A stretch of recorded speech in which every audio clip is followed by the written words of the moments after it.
புதுசா இருக்க நிறைய பிளேயர்ஸ் இருக்காங்க, எப்படி ஆட போறாங்க, எப்படி இருக்க போகுது அப்படின்னு சொல்லிட்டு.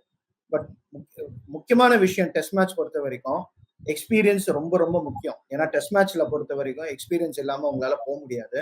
அதனாலதான் உங்களுக்கு ரோஹித் சர்மா, விராட் கோலி இன்னும் லாங்கர் ஃபார்மேட்ஸ் விளையாடிட்டு இருக்காங்க.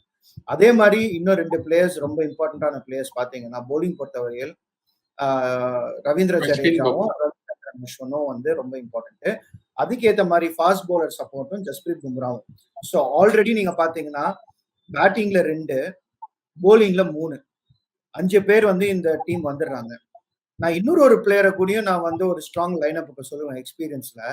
ஏன்னா ரிஷப் பந்த் பாத்தீங்கன்னா என்னதான் 20ஸ்ல இருந்தாலும் லாஸ்ட் ஆஸ்திரேலியன் சீரீஸ், இந்த ஃபர்ஸ்ட் ஆஸ்திரேலியன் சீரீஸ் வந்து எப்படி வின் பண்ணி கொடுத்தாரோ அந்த டைம்ல இருந்து இருக்காரு. ஸோ அவரையும் வந்து திருப்பியும் வந்து ரீஇன்டக்ட் பண்ணதுனால ஃபுல்லா ஃபிட் ஆயிட்டாரு. அந்த ஒரு எக்ஸ் ஃபேக்டர் பிளேயர் டெஸ்ட்டுக்கு ரொம்ப முக்கியமான ஒரு விஷயம் வந்து ரிஷப் பந்த்.